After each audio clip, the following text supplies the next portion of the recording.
One Review. Book one naman is all about the books that I read for the last 40 years. And today I have my special guest.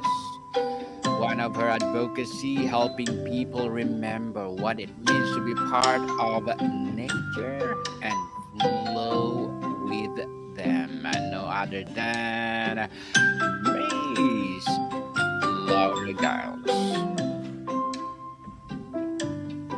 Welcome, Miss Laura, on Book 101 Review. And can you please introduce more about yourself that I miss? Sure. So my name is Laura Giles, and I am a trauma therapist, and I focus on working holistically. So that means I help people in all aspects of their lives, even though they may be showing up with mental health symptoms. Interesting, Miss Laura, and thank you so much for sharing your knowledge and wisdom to the world. Thank you.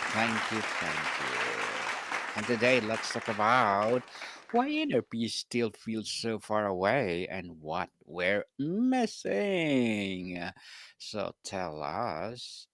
In a world that offers more meditation apps, yoga classes, and self help books than ever before, why do you think a genuine sense of inner peace remains so elusive for so many? That's a great question because we do have a an abundance of healthy things like yoga and natural eating, and we pay attention to so many things that we didn't when I was little, and yet I don't think we're any closer. And I think the reason for that is because it's not holistic. It's fantastic if you are doing what you need to do, but if you don't live in an environment that supports that, you can't really get healthy because we all belong to something. Or if we don't, then we can't be healthy just kind of living solo and being detached and living a transactional life. We are connected creatures and we need to live in connection with other people, with our families, with nature, all of that. Yes, people, no man is an island. We are Mhm. interconnected, even the universe. Miss Laura, beyond the usual suspect like stress or busyness, what is the deeper, more fundamental human need that we are often misinterpreting as a need for productivity or Ah. external validation? Yeah. So I think the basic need, the root cause for most things, it comes from attachment. So when we're babies, we are hardwired for that. We need that in order to survive. If our mother doesn't look at us and say, "Oh, you're so cute. Oh, you're so adorable. I want to love you," and give you all that love and nurturing, we don't thrive. And then we don't learn how to do that. Our brains are literally wired differently. So we grow up in a world trying to cope. Like you were saying, we're doing all these things like overworking and overeating and drinking and doing all these things to escape, and we don't know how to do anything else because we never got that very fundamental connection from birth. So, um, the famous trauma therapist, what is his name? Gabor Mate, he said, "You're traumatized before you're traumatized." And that's what he's talking about. That sets us up for trauma. If we don't have healthy attachment to our caregivers, then we're already at a disadvantage because we don't have any trust in the world. And if you don't have any trust in the world, it might even be that you don't trust yourself and you don't even know yourself. So you're set up from the time you're really, really little to just not get it and to be escaping all the time and working and doing all these things and lying and people pleasing and all of these things that it doesn't matter how much yoga you do. It doesn't matter how well you eat. It's not going to fix that. Certainly, it will not fix that. Mm-mm. It must be started in your inner peace. So many of us treat inner peace as a finish line to cross. Yeah. How does the very mindset of achievement and destination actually prevent us from ever arriving? I think that just the focus needs to be on here and now and this moment. Um, a lot of what people do is focused on an outcome. And it could be peace, it could be all kinds of things, "When I get married, blah, blah, blah, when I do this, when I get my new car, when I finish this thing." When and that type of thinking takes us out of this moment, and this moment is all there is. It's what's happening right now, and so whether you like it or not, it's the experience of being alive, and this moment informs the next one. So if you're not here, how are you gonna have the next one? And this is why people make the same mistakes all over, over and over and over and over again, and they don't even see that they're doing it because they weren't even here. They're so far focused on that thing that they want that they're not even paying attention. It's not digesting. And this is kind of why I started my podcast on mental health in the movies, because when you're detached from it and you're looking at it, oh, that's someone else is doing that thing, it's a much easier to see because we all have shadows. And the reason they call it shadows is because it's hard to see. But when it's happening to someone else, now I can get in, I can digest it, and I can work with that. Yes, and you realize, oh, that's me. Yeah. Oh my gosh. What role does our modern addiction to confront of our aversion to any form of discomfort play in keeping true peace at arm's length? I'm sorry, could you say that again? What role does our modern addiction to comfort and Mm. our aversion to any form of discomfort play in keeping true peace at arm's length? That's a great question. A lot of people don't like discomfort, and I know I want to be comfortable too. Um, Yes. but when you get into this comfortable place, it's really hard to get moving again, and you want to just stay there, and that is the end of growth. If you get comfortable with being uncomfortable, you can certainly do a lot more. You can learn a lot more. You have more resilience and you're capable of a lot more. So I think being too comfortable is actually a detriment. And one of the things that I do with my clients is I help them to lean into that because on the other side of that is explosive growth and it's explosive awareness. And at first, people don't want to do that. It's like, oh, this feels so bad. But when you get to the other side a few times, you're just like, okay, okay, I get this. This is actually pretty cool. That the process isn't fun, but what you get out of it is way worth it. So, yeah, I totally agree. You got to get out of your comfort zone and stretch. Yes, indeed. Let's talk about the unpacking the what we're missing element. You suggest there's something crucial we're missing. Is it a specific practice or is it more fundamental shift in perspective? I think it's comes down to mindfulness. If there is a fundamental practice, it would be mindfulness. And how you do that, there's a million different ways of practicing that. But if you're not here in this present moment, you're going to miss so much. So I said that the root of lots of different things is the lack of attachment. But how are you going to know that? And how are you going to move into that unless you're present in this moment? So I think we Yes. have to be aware.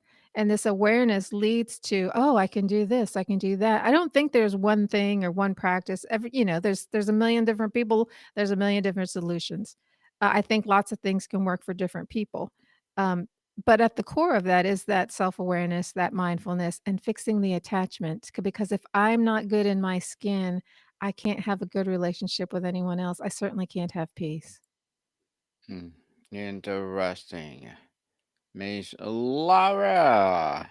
Many spiritual traditions speak of surrender as a key to peace. In practical modern sense, what does it truly means to surrender and how is it different from giving up? Oh, great question again.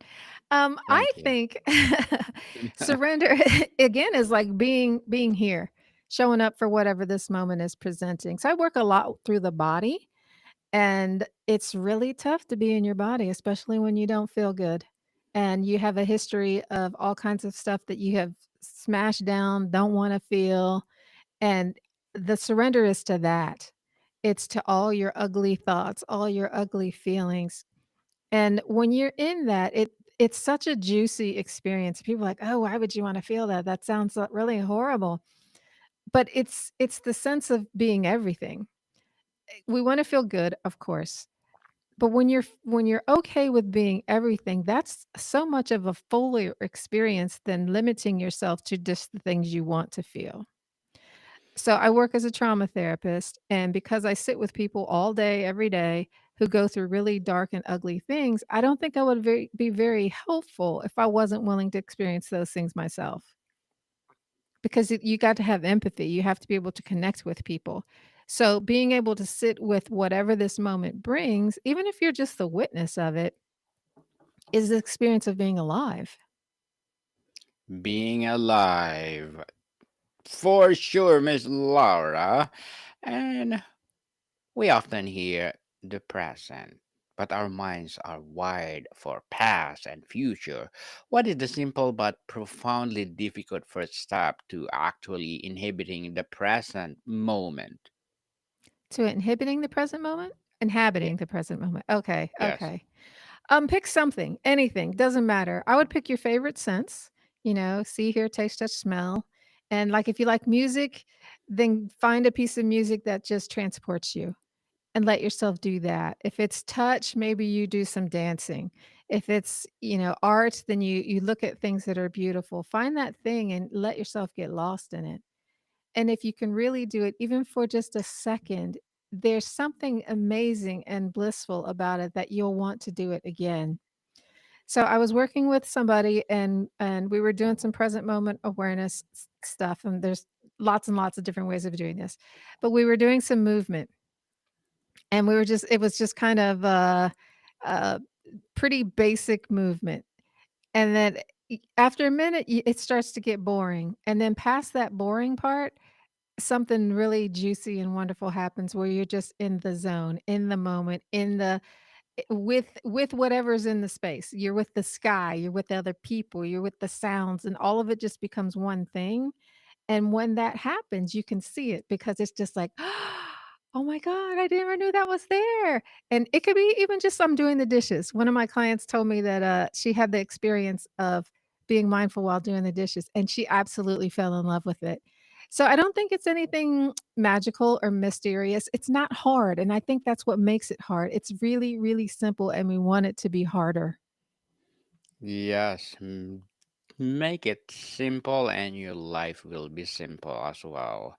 Is it possible that our relentless focus on self empowerment is a part of a problem, or are we trying to fix a self that doesn't need to fixing but rather needs to be accepted? Oh, for sure.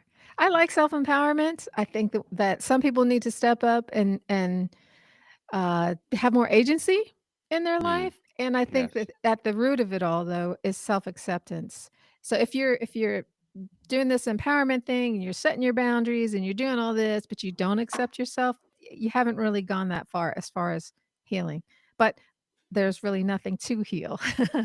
In internal family systems, they talk about everybody has these parts. And there are parts that want to control everything. There's parts that keep you safe by being kind of dramatic. And the parts that they're protecting are the tender little parts. And then on the inside of that, at the very core, is the wonderful part of you that doesn't need anything. You're perfect just as you are. So I think when we talk about these things, we need to look at it as levels, because all of these things can be true. Somebody might need to level up and do some empowerment work. Some people need to chill out, and some people need to be more vulnerable. And at the core of that is that piece of all of us that is perfect and doesn't need any healing. It just needs to be accepted for the wonderful, powerful person that you are. How our connection, Miss Laura, just like with the community, nature, and sense of something larger than ourselves contributed to this collective feeling of unease. Oh, I think that's for me, that's something that I'm super passionate about because I've been helping people for decades. And, when I first started, I thought, okay, well, the problem is the brain. And then I'm like, okay, no, it's the gut brain. No, it's the trauma. It's the da. But if you can do all the work you want to do, but if you don't have a community, and if that community is not healthy, you're never going to feel whole because we are a part of the community. We're part of each other. We're part of nature. And when everything is fighting or just separate, there's just no place that feels like home. So I'm really big into community. I have a private community, and it's kind of different from other people's because it's not like with a lot of people's community, they have like, okay, I'm the leader and we're going to do this and this is our system and da da da. Da. And this is not really like this. It's a really a safe place where everybody can be themselves because that's what I see as the ideal community. I can come up and be, this is who I am, this is what I enjoy, and you don't have to be anything like me. But we all have a safe place to be here. And that to me is a dream. Exploring the tangible shift and practice, Miss Laura. If someone feels completely disconnected from any notion of inner peace, what is just one small, non negotiable daily anchor they could establish to begin creating a foundation for it? I'm going to be real common and go with meditation. I think Yes. meditation is the route to so many doorways. And when you can be present in your body, your mind is still, and your body's relaxed and your mind is still but alert and aware. There's so much things that come in from your own inner wisdom, from your body, from spirit, from nature, that is available to everybody at all times. So it's not just that you have to rely on your own inner wisdom. We're deeply connected, and this is how I think people can realize that that inner core really is good and pure. You have to be still. And when you're still and quiet, there's a sense of knowing that just pops in, and you're just like, yeah, I got it. And there's nothing that can replace that. I believe in personal experience. I believe in knowing from your gut, and meditation can do that. Knowing your gut for sure. And what is the relationship between the inner peace and difficult emotions like anger, grief, or fear? Are we trying to eliminate these feelings when we should learning to sit with them? Well, so emotions are valuable. They're normal, they're natural, and they're there to teach us things. Each emotion has a desire. I don't know if that's the right word, but it has a function. It's there to say something to us. For example, anger arises when we perceive that our boundaries are being crossed, and it's there to provoke us to stand up for ourselves. Now, it's not always right. Emotions are don't make sense, and sometimes we can perceive things that aren't factually true, but they all do have a positive purpose. So I wouldn't say that we need to get rid of them at all. We need to accept them, to learn how to work with them, learn about what is true about them. If I wasn't allowed to be angry in my household, and so I don't have a good relationship with anger, maybe I need to work on that. So I think there's a everything has a plus and a minus. And when you accept it and you use it for the way that it was intended to be used, it becomes a huge benefit for you. There's emotional intelligence, and when people are emotionally intelligent, their emotions become superpowers rather than something that trip us up all the time. So, Miss Laura, as a coach, what are your short term and long term goals? My goal for myself is to have that thriving community that I was talking about. It's something that I want for myself, but it's also something that I want for the world. And my short-term goal is just to have fun doing it every day, every minute. Just enjoy it because I think every moment offers us something beautiful and wonderful. And why not have fun? Even if it's something you don't enjoy doing, you can still have fun and learn as you grow. Yes, have fun, people. Have fun. And good luck to your goals and looking forward for more success, Miss Laura. And what will be your piece of advice for those people out there who want to be like you? Oh, if for people who want to be like me, my advice would be like you. We only need one of me, and we need you to show up as yourself. So I don't know. Find the thing that makes your heart sing, and do that thing. If you are really into growing mushrooms, grow mushrooms. If you like playing the piano, play the piano, and don't let it be about what other people think.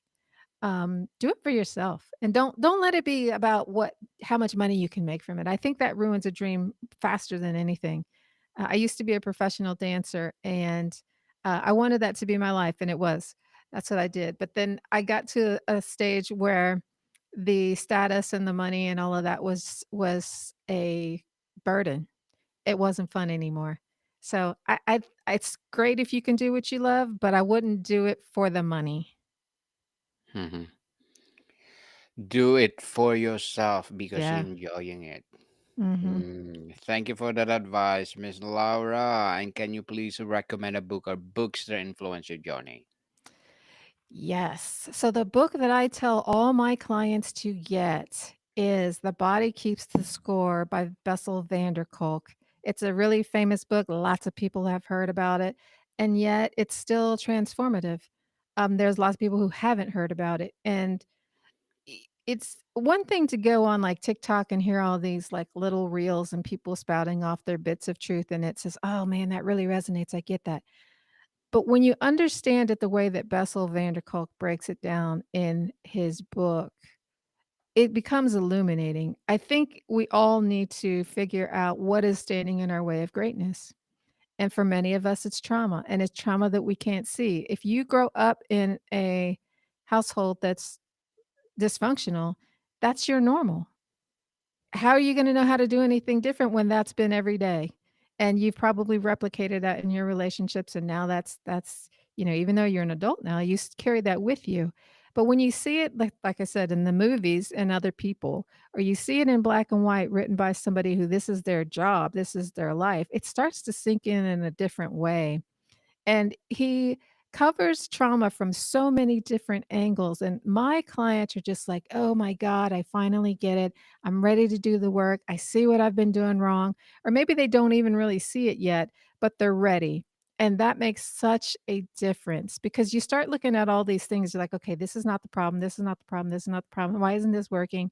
And you see it in black and white and you say, okay, well, I get it now. And so it really, really helps people to get moving, to stay moving, and to go on the right track. Because for so many people with um, obstacles, they just try the wrong things. It's not the right approach for whatever they're dealing with. And so they don't have success. This makes a shortcut. Love the book, highly recommend it. It's all research based. And I think it's something that we can all use because we all have something that could be better. Thank you for that recommended book, Miss Laura. And what is one widely accepted societal norm that you believe is a major obstacle to inner peace? And what would be the healthier alternative?